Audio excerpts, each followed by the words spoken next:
സംഗീത പരിപാടിക്കിടെ വിവാദത്തിൽ അകപ്പെട്ട astronomer CEO Andy ബൈറനെ കുറിച്ചുള്ള പുതിയ വാർത്തകൾ ശ്രദ്ധ നേടുന്നു. $2,50,000 രൂപയാണ് അദ്ദേഹം ചെലവഴിച്ചിരിക്കുന്നത്. ബോസ്റ്റണിൽ നടന്ന ഒരു സംഗീത പരിപാടിയിലെ ലൈവ് ക്യാമറയിൽ പതിഞ്ഞ വീഡിയോ വൈറലായിരുന്നു.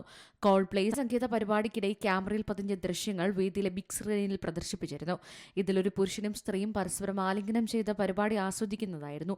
പെട്ടെന്ന് ഇവരുടെ ദൃശ്യം സ്ക്രീനിൽ കാണിച്ചതോടെ ഇരുവരും ഓടി ഒളിച്ചു. തൊട്ടു പിന്നാലെ സൈബറിടം തിരഞ്ഞത് ഇരുവരും ആരാണെന്നായിരുന്നു. അങ്ങനെയാണ് ദൃശ്യത്തിലുള്ളത് ചില്ലറക്കാരനല്ലെന്ന് മനസ്സിലായത്. ഏകദേശം $1.2 ബില്യൺ വിലമതിക്കുന്ന പ്രമുഖ ക്ലൗഡ് കമ്പനിയായ അസ്ട്രോണമർ സിഇഒ ആൻഡി ബൈറനും കമ്പനിയുടെ HR മേധാവി ക്രിസ്റ്റീന കാബോർട്ടിനുമായിരുന്നു അത്. സംഭവം വിവാദമായതോടെ അദ്ദേഹം അസ്ട്രോണമറിന്റെ സിഇഒ സ്ഥാനം രാജിവെച്ചിരുന്നു. ഇപ്പോഴത്തെ ആൻഡി ബൈറൻ പുതിയ വിവാദത്തിൽ അകപ്പെട്ടിരിക്കുകയാണ്. അഡൽട്ട് കണ്ടന്റ് ക്രിയേഷൻ വെബ്സൈറ്റായ ഒൺലി ഫാൻസുമായി ബന്ധപ്പെട്ടാണ് പുതിയ വിവാദം.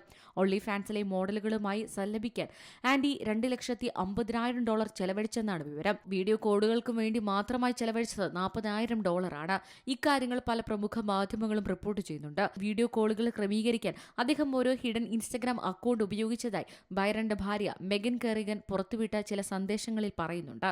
ബൈറന്റെ രഹസ്യ സന്ദേശങ്ങൾ ഭാര്യ പുറത്തുവിട്ടതെന്നാണ് സംശയം. പല മോഡലുകളും ഇപ്പോൾ അദ്ദേഹത്തിനെതിരെ രംഗത്തെത്തിയിട്ടുണ്ട്. News desk C Malayalam news. ഏറ്റവും പുതിയ വാർത്തകളും വിശേഷങ്ങളും വിരൽത്തുമ്പിലറിയാൻ സി മലയാളം ന്യൂസ് എല്ലാ ഡിജിറ്റൽ പ്ലാറ്റ്ഫോമുകളിലും ലഭ്യം.